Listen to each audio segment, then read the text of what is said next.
Evening, guys. How's it? Hopefully you guys are doing well. Welcome to another Lockdown live chat. This is our 13th week running.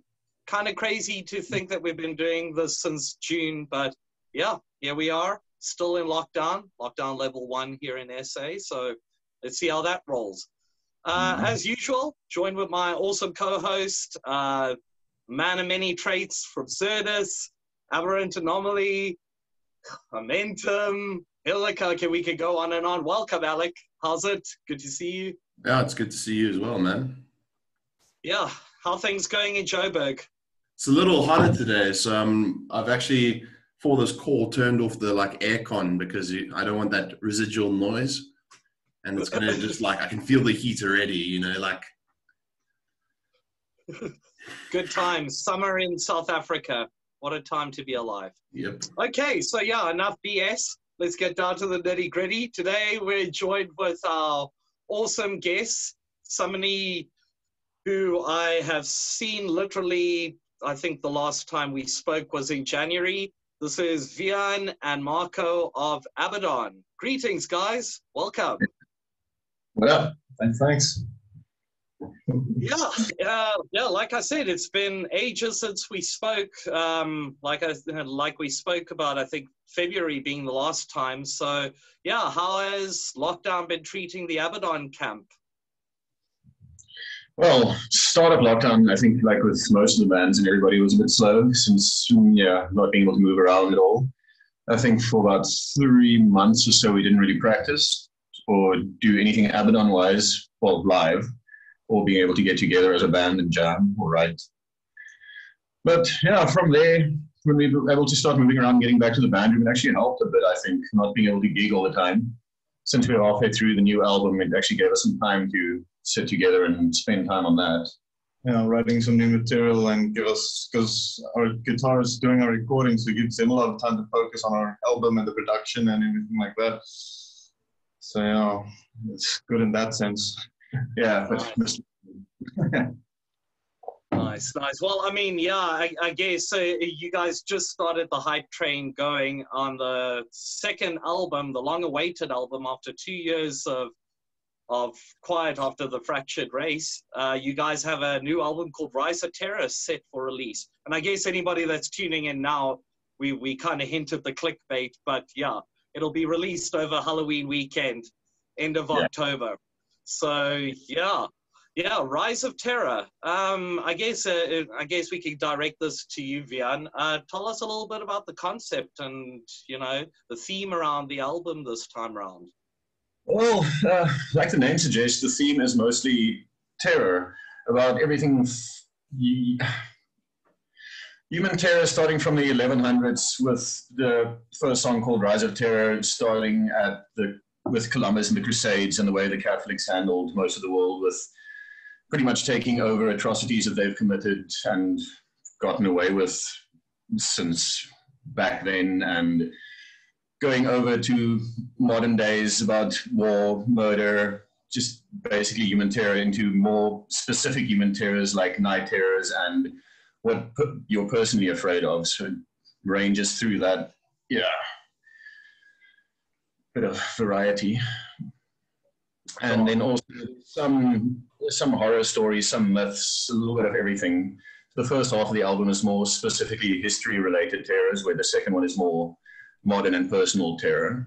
But yeah, fear must be a very overall theme for the whole thing. That's sick. You guys describe yourselves as Blackened Thrash, and it's like one of the you guys are pretty unique sort of in that description. Like a lot of bands will go black and death, black and black. And thrash is quite a broad term in itself, right? With like different vocal styles. So I was wondering, for people that might be tuning in that haven't listened to you guys yet, what can they expect from a typical Abaddon song? Sure. Well, definitely some crunchy and groovy thrash riffs with the vocals is, I think, what makes it a bit heavier. That brings in the death and the black influence, but Yeah, very crunchy riffs, melodic and crunchy, and heavy vocals. So a bit of a combination of everything. The Blackened Thrash term, I don't know, that's also a bit of a thing. When we started out after the first album, we were asked this so often about what we classify ourselves as, because people can't really put us in a specific genre. So eventually, having this sort of Facebook page and all these things, you kind of have to have it. They kind of force you to classify yourself. So we stuck with Blackened Thrash as that's the closest that I could think. But yeah, I must say my guitar riffs is all very old school thrash inspired, like the old Metallica, Megadeth, Pantera vibes. And then the blackened part, as Dan says, comes in more with his vocals and the extremely heavy drumming and things. So kind of try to mix what we love about both of the styles together, kind of thing. Sick. Nice, nice. Well, I guess that kind of segues nicely into the question, because we had to actually get into a little bit of the band dynamics. You guys recently were joined by Daniel Lowe of Hulver. yeah. Obviously, this adds a little bit of a new, fresher dynamic to the band, but how did it affect the writing process for Rise of Terror compared to that of Fractured Race? Honestly, by the time Daniel joined, Rise of Terror was about 80 to 90% complete in terms of writing. But with the songs that were still in progress and newly written at that point, he had a lot of input. He has good insight in how the harmonies and he did have a lot to say about the rest of it. But because of Halvar and Daniel's way of guitaring, it's kind of slotted in nicely, because he's also very much that thrashy, old school style, riff-driven guitaring. So up our alley. Yeah, so it just kind of slotted in nicely. But yeah, he wasn't part of most of the writing process in the album. He joined pretty much right at the end. Interesting.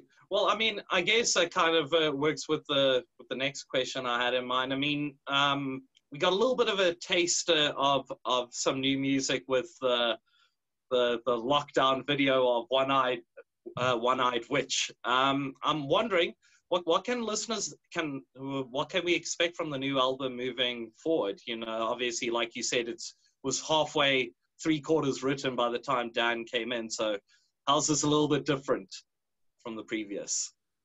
Or is it? Well, the thing is, when Daniel came in, we decided to make small changes to some of the older songs and as well, like add a solo in here or something, because Daniel has some amazing solo capabilities and all this. So we had to make use of that. So we worked in some extra solos here and there, and made it even more thrashy, I suppose, in that sense. The first album didn't really have any solos. It was, like one or two minor, like lead riffs. Yeah, the next one, Daniel loves these solos. He's quite the show, so he definitely wanted to add solos wherever he could. Yeah. So yeah, definitely more driven, I must say, in a guitar perspective. Yeah.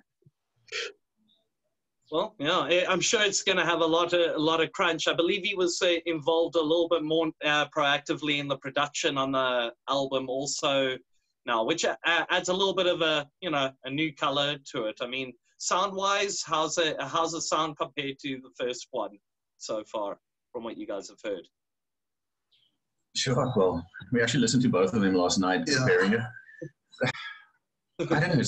I love them both. They sound great, but the new take is it's a welcome perspective, welcome, what do you call it, change. To me, it sounds a bit more organic, like natural, where the last one sounded a bit digital to me here and there, and like an album, like specifically like it was written and made as an album, whereas this feels like a band jamming.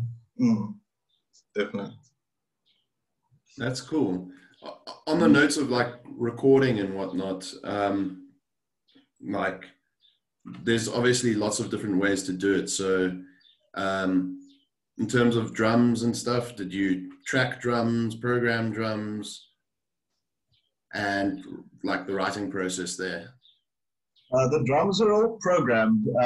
It's we don't have the facilities really to do the live drum recording, and if we had done it, would have just been too time consuming, I think. Yeah. So we did the programming, and but then Petri will obviously go sit with Daniel, go through every song, listen intently on the drum specifically to make sure it's the right cymbals, the right things at the right time. Yeah, they went and took drum samples and did everything so as accurately as they possibly could. So I think it's quite perfect. No, But yeah, it definitely. is programmed drums to the album. Yeah, I mean, you're preaching to the converted. That's basically how I do all my music as well, because I do a lot of solo stuff and I can't play drums. So, like, I 100% understand, and I'm more willing for I would rather have bands produce good quality music than like spend tons of cash because some local guy says yes, he can definitely help you with recording of drums.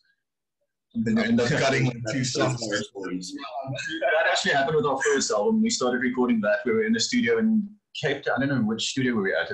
Cape Audio Tech or something. And we did the whole set up the drum kit with the mics, which took almost Most of the session, yeah. And we were supposed to do as much as we can. And we didn't even finish one song that night. It was so time consuming getting everything ready. And then, so we decided to skip that whole process with this album. The programming. Again, as long as this is kind of a thing that a lot of the local bands, because obviously you don't have the facilities or the resources to go record the live mic and do all of that, it tends to be more focus on that. I mean, let's be honest, in the last 5 years, the production levels in SA metal have gone leaps and bounds, and that probably is due to DAW and plugins and, you know, certain effects and stuff. So it needs to be done. But yeah, let's segue a little bit into the graphics side, because yeah, I'm sure a lot of people know Wian more directly for his tattoo graphic work. But yeah, this kind of works with the question I had in mind. You guys have used Jason of Sepulchral designs for the last 2 albums, as opposed to you doing your own work, which you could. How's the relationship been working with him, Mr. Imperial Destruction? Well, I love Jason's style of art. He's got a very specific kind of that Mark Riddick style of doing his art, which we were so happy with the first album that I like uniformity and collections and stuff, so I like the 2 albums fitting together nicely.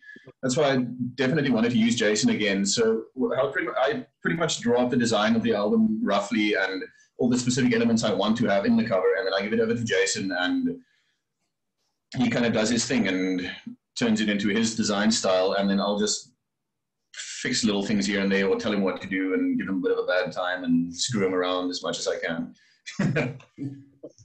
So yeah, we both piss each other off a little bit, getting the album cover to where it needs to be, but we get there eventually. Yeah, well, I mean, the new artwork looks amazing. Obviously goes with a more darker, toxic green motif. Do you want to actually maybe explain a little bit about the album art? Because, I mean, it's a lot more broader than the one esoteric character for Fraction.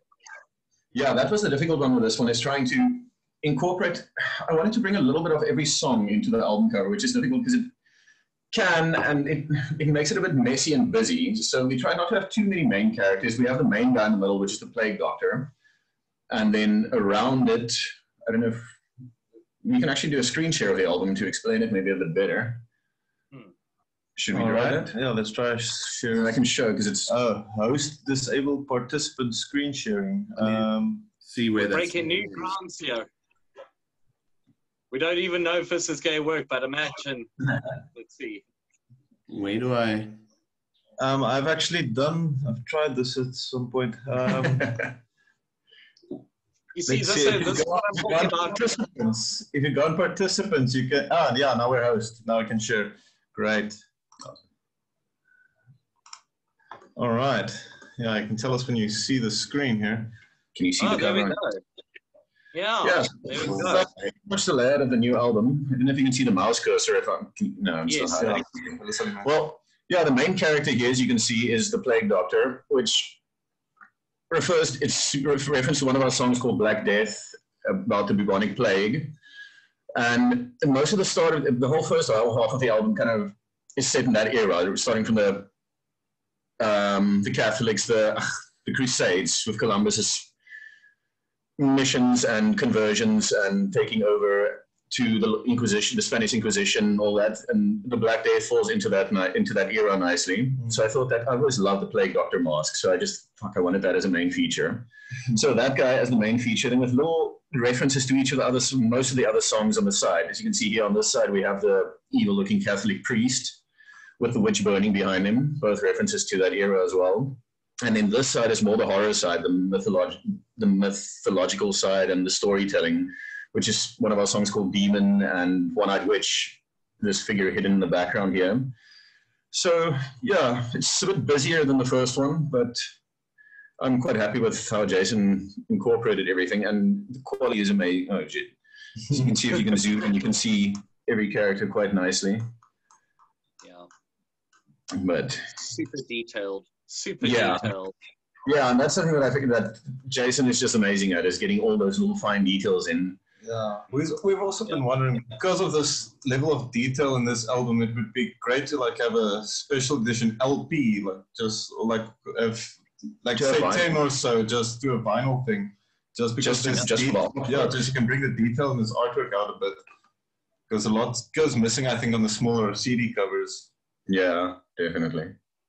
It would look great as a big poster also, or a flag. Yeah, true. I think we're going to reprint our banner with some of these bits in it as well for the new album, because it looks so good. Yeah, sick. Well, yeah, I guess. All right. Yeah, we broke new ground there. That was something new and fresh. Yeah, use the technology. We had to go big here for the 4th month. Yeah, okay. Alec, back to you. Yes. I think you've sort of touched on this, but maybe you can elaborate, talk to me about how you structure your lyrics, and how do you guys normally write the music first and then add the lyrics afterwards, or do you have a lyrical idea? Maybe talk me through that process. It's a bit of both, I must say. Sometimes I have a song written where I either have an idea in mind, a specific topic that I want to write about the Black Death. Then I'd go and do some research and find something and sit for a few days and write the lyrics properly. Then I'll go to my brother and tell him that I have this idea. I want the song to have these features. I want an intro like this, and this and that. And we start writing. Everybody writes together in the band room most of the time. He'll sit and come up with a riff. I'll have lyrics, and we'll bring everything together in the band room. With other songs, for instance, he'll have written an entire song and bring it to the band room and be like, all right, guys, what do you think? And then I'll add lyrics to it later. So there's a bit of both. Yeah, it's a mix and match process. Yeah. But yeah, it's generally either I come up with the riff idea or Wian comes up with the lyric idea, and we just bring the two together at some point. Yeah. Well, so far you guys are doing pretty good. If you guys are able to be efficient enough to be able to do an album every 2 years, then, happy listeners worldwide. But I guess this kind of brings us to, a more serious little topic, because there was actually talk earlier in the year about Wian possibly emigrating abroad at some point, and there was even doubt whether or not the album would even have come into fruition. So, post-lockdown, how the plan's looking? I mean, obviously we're all grateful that there's another album coming out, but yeah, is there still thoughts of doing the mission abroad? Definitely. I must say, with lockdown and everything happening at the moment, I don't know when exactly. I'm still having visa problems, so the Canada thing won't happen right now. So for now, we're just going to keep on writing and doing as much as we can while I'm here, because it's difficult to say if and when I'm leaving. It might happen in January. It might only happen in 2 years. So I'm not sure at the moment. But everything's a bit vague. Definitely do with our time what we can. I mean, if we have time to even release a short LP or EP or something before then, definitely. Hopefully a full length. Being optimistic, definitely. Well, on the plus side, Canada, we have actually got quite a few connections out in Canada that we can put you out in touch with. So we'll keep your metal roots very much lodged even when you're up there. But I guess, yeah, let's talk a little bit about the band and performing live and stuff. You guys have had quite a few killer shows over the last few years. Have there been any standout shows that have stuck in your mind? Anything that really, like, you know, made an impact? Stand out good or stand out bad? It's mostly the bad one we remember so vividly. Yeah, I really thought of all the bad ones. But yeah, I don't think I should specifically reference which ones were the really bad ones, because I don't know, depending on anybody or any band or anything specifically. But yeah, fuck. But we've had some amazing shows. I must say the last Metal for Africa show was so much fun, and we had an unfortunate incident that where our set was cut halfway, but the show itself. But it was so much fun. It was a good show, good crowd interaction, and pretty much all our shows at Antlas. Antlas is always a every time we play there, it's been great. It is your backyard. It is kind of like the home. It's the home territory. And for some reason, every time we play at Mercury, it's a nightmare. Well, I guess we won't have to worry about that because it's closed for a while. So anyway, no, but yeah, let's keep that going with the whole live performance, because you guys have obviously had a chance to play out the Fractured Race in full. I think with the exception of like one song maybe. But were there any standout tracks that you guys like kept in mind moving forward into writing for the new album? Like there were certain hooks that you were like, okay, well they definitely like this. Let's give them some more of that. Yeah, I've been lately thinking about the Fractured Race. The song itself, it used to get quite a positive response. So I'm also been thinking I'm finding another thing that starts off this little acoustic bassy effect and stuff and builds up with everything falling. Yeah, so I'm definitely trying to recapture that bit again.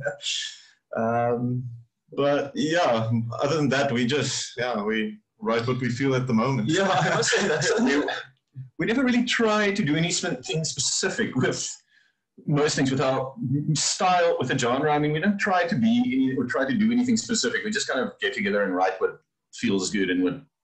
Yeah. That's why it's also difficult to classify us genre-wise, because we don't really know. We just whatever sounds nice that day, we're gonna keep it. This day we write a thrash song, the next day we write a death metal song. Well, I think there's another element that I think specifically with the Fractured Race song, where you hear a lot of that dual guitar, almost like new wave of British heavy metal influence, like Judas Priest effect. So I guess kind of moving forward, I mean, yourself and Dan are going to be able to work out some crazy dual riffs moving forward. Already, I mean, it's like the whole song is just two harmonies. No guitar plays the same thing at any point. It's already so much more to experiment with, just having a guitarist like that in the band. Yeah, I must say, technically the new album is already it's lead singer of the first one. It's definitely different. You can see there's been some evolution in the band. Are there any standout tracks on the album that you guys, besides from One-Eyed Witch, that you guys have already highlighted? Are there any other ones that stand out to you that you guys would like to perform live? Or are there ones that, you know? Well, speaking of live, dude, every time I listen to that album, there's a different song that I like the most. But there's one song that we wrote now during lockdown for the end of the album called Fuck Humanity, that we've never obviously had the chance to play live, but I really want to, and that one I think is going to kick some serious ass. Yeah, we're all very excited to have people hear that one. I think it's going to kick ass. Yeah. So at the moment, Fuck Humanity is the one that I'm looking forward to play live the most. Yeah, there was actually an instrumental, I believe, that actually ends off the new album. Can you tell us a little bit about that? I mean, a little bit something different.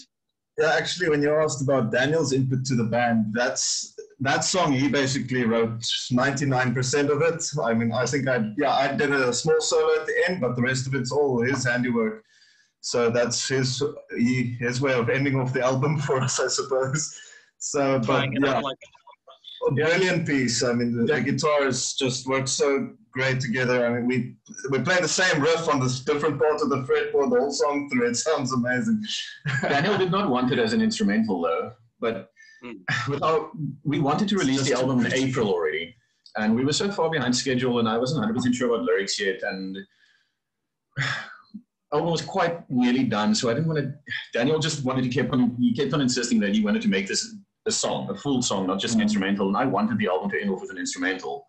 So we were stuck on that for a little while, but I think in the end he kind of gave up and kept it as an instrumental and did with it what he can. But he also sees our point. I mean, it became a very pretty in metal way. Melodic. Yeah, melodic, I suppose.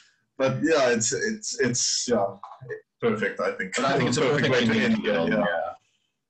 Well, I mean, definitely ending off on a little bit like, because it starts off very somber and very introspective and darker. And I mean, it feels like there's a little bit of light at the end of the tunnel when you hear it. So, especially considering the track. Yes, but that's what makes the track title so ironic.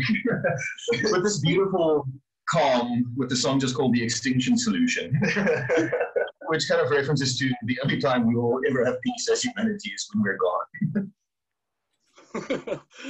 Gotta love it, eh? Poetry. Well, I mean, I guess kind of like, try taper off this chat, because it's been awesome having you guys here. I mean, as like devout local metalheads, this lockdown's hit the local metal scene and the local event scene pretty hard.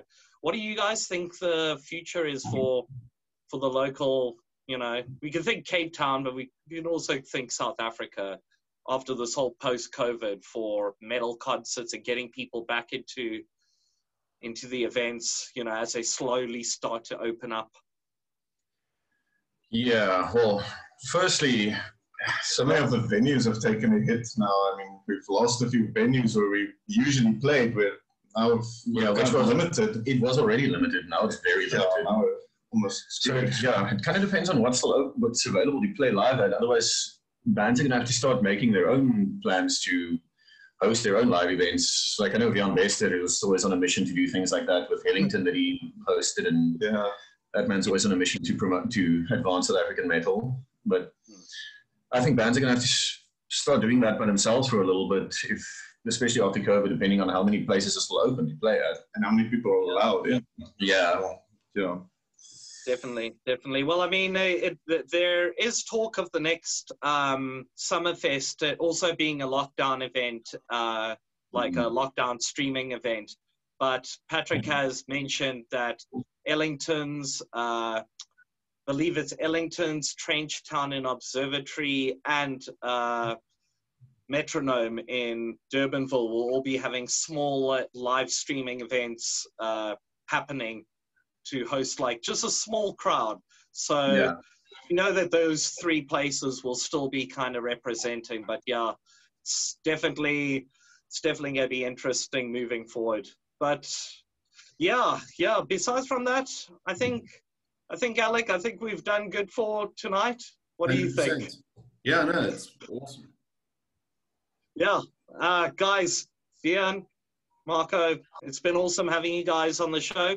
We will be obviously pushing more promo as the release comes closer to the date. But as far as it goes, Halloween, the new Rise of Terror album from Abaddon should be out across all digital platforms. And we also have a whole bunch of Abaddon merch available on the Draconem Media Teesprings. So hopefully we can actually get some new merch designs from you guys soon, so that people can represent. So besides from that, next week we're going to be joined by another guest. Alec and me are going to be dissecting Who, but we're starting to kind of get into the nitty gritty of the SA extreme bands, so people can start probably making an assumption of who's going to be coming next. But we'll try to keep you guys on your toes. We'll keep you guys posted. Again, Alec, thanks. Abaddon, Wian, Marco, thanks for joining us, guys. Can't wait to hear the new album in full. And we will catch up with you guys next week. Keep supporting local metal. Yeah. Cheers, guys. Have a great weekend.